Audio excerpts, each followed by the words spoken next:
I want to talk about Bridget Jones' Mad About the Boy and a few feelings and thoughts that it brought up for me.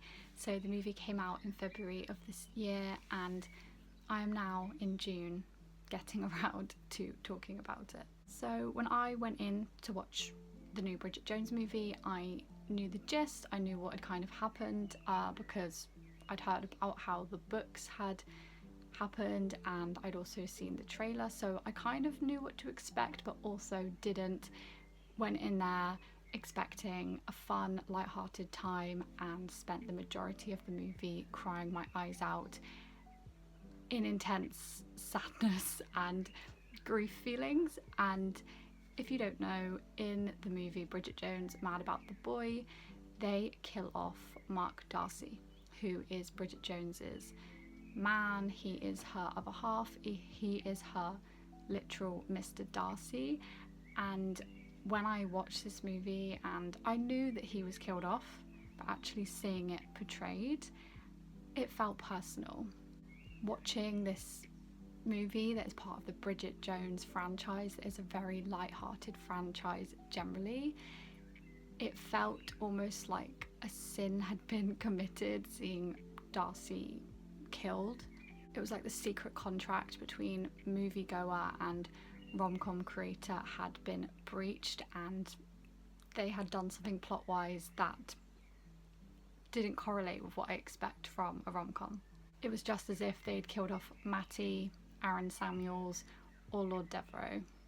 While to me I couldn't shake the feeling of just the wrongness, I did find it a really enjoyable film. It did have its funny moments, and I did find the exploration and the depiction of grief very relatable, and I thought it was done very, very well.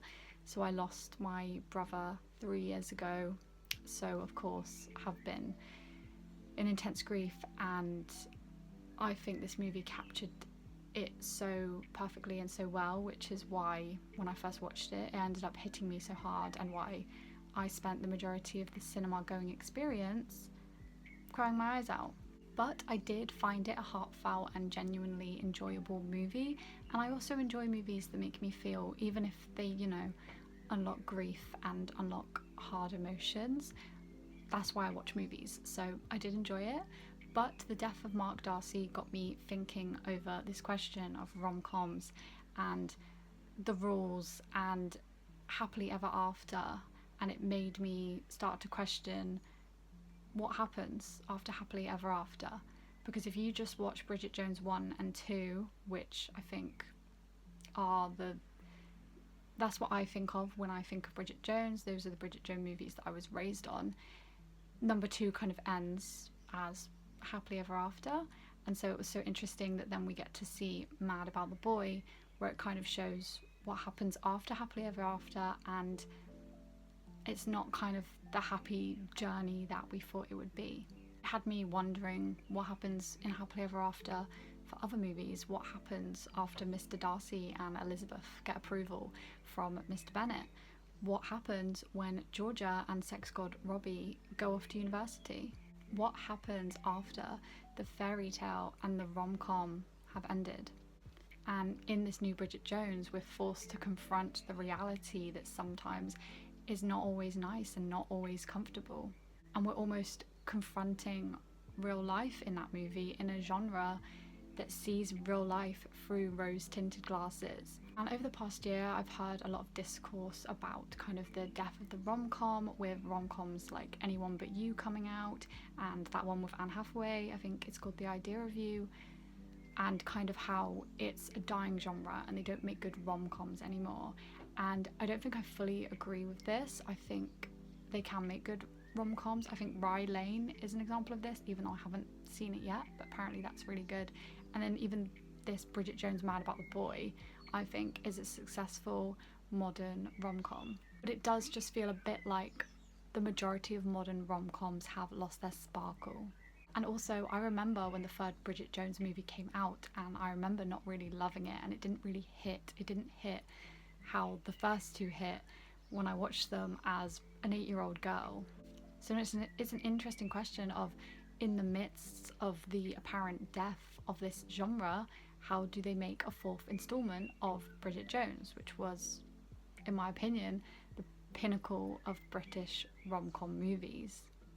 And then the fourth film is following two extremely strong movies that were made in the era where the rom-com genre was very, very much alive and kicking. And I think the answer to this and how you create a rom-com in the midst of the genre death is they get real, they get more realistic, and they get more heartfelt, and they turn to real life and confront real life a bit more head on than maybe in the comical and rose-tinted way that they have previously.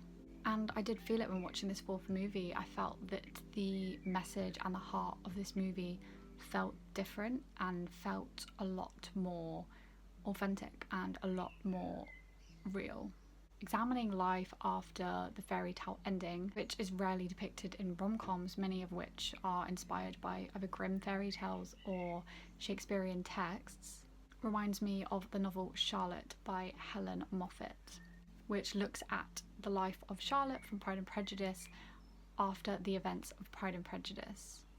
And in this novel we see a glimpse of Elizabeth and Darcy's life after their happily ever after and the conception issues that they are having. And it's after that happily ever after, that life after the end credits, that few of us ever consider when consuming these movies. And I think from thinking about this, what I believe is what happens after the fairy tale is over is life. Life happens, the real stuff happens then. And just considering the fact that after you find the perfect husband in the movie, you then have to live with him. And the fact is that after your happily ever after moment, or after the happily ever after moment in a film, life then has to go on. And going back to Bridget Jones, the author Helen Fielding said in an interview that she felt to continue this series she couldn't just write a book about Bridget and Darcy squabbling over parental issues and changing nappies, and she felt that she needed to tell a different story. She needed a different conflict and a different arc for Bridget. So she really felt to make the narrative more interesting, Mark had to be out of the picture. Bridget had to get back into the dating scene and back into the love scene. And as Mark would never leave her because he was such a gentleman, he had to die. Interestingly enough though, Mark Darcy, who was himself inspired by Mr Darcy, who was obviously portrayed by Colin Firth himself as well, is such this idolized partner in the rom-com, in the Bridget Jones universe itself. He's this quintessential gentlemanly British man and is extremely idolized, and I find it really interesting that in the fourth movie we don't see his death. It's not depicted on screen. The events of the movie happen I think 4 years after his death, and it means that this idolized image of this man remains. It stays intact for us. We don't see him in a fourth movie cheating on Bridget or complaining about having to pick up the kids from school. We don't see that. He remains this idolized image for us, which I think is really interesting, and also then really interesting to compare him to Bridget, who I think from the first movie has always been real. She is not the idolized version of a woman. She is a real woman, and yes, parts of her life are idolized because of course it's a rom-com and is just the nature of the genre, but she is a real woman who a lot of people can see themselves reflected in. And to have her go through the grief that she does in the fourth movie, her life becomes even more real, ending up 40 or however old she is, I'm not sure, 52, ending up 52 and widowed and a single mum is not the idolized rom-com reality that we all wish for.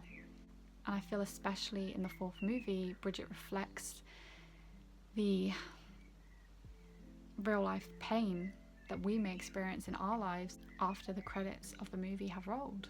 These are just some of the thoughts that I'd had after watching this movie, but I think the fact that Mr Darcy dying felt so inherently wrong internally to me kind of looks back at childhood, at least for me, growing up with the Bridget Jones movies, and now watching it as a 25-year-old and Mark Darcy is dead. I feel like it is the rom-com coming into real life. As I said, what happens when Mr Darcy dies? What happens after the happily ever after? What happens is you have to live.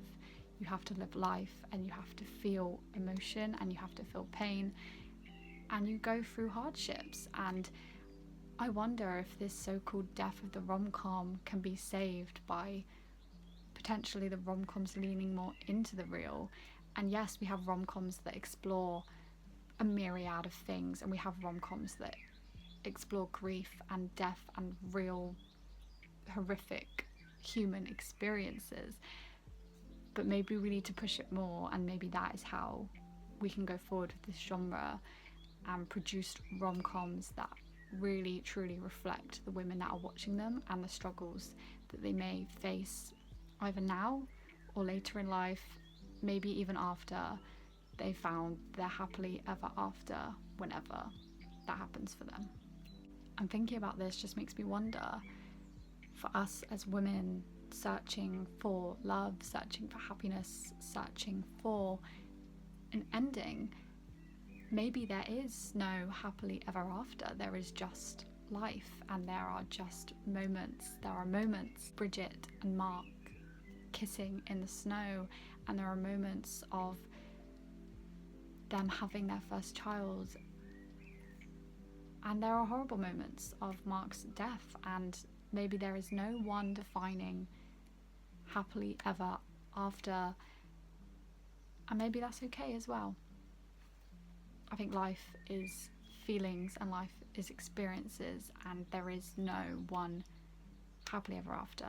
There is just life, and how lucky are we to get to experience it, and also to get to watch movies like Bridget Jones and see our experiences reflected on the screen. Because while yes, I found the movie incredibly painful, incredibly triggering, and incredibly sad, I was grateful for the experience. I was grateful for the catharsism, and I'm sure I'll be grateful for many years to come, rewatching it as a mother, and rewatching it with whatever life experiences I happen to go through in the future. But yeah, that was just my little video on my thoughts and feelings on the new Bridget Jones, the killing of a beloved character that feels so indiscernibly wrong, and happily ever after, whatever that is. Bye.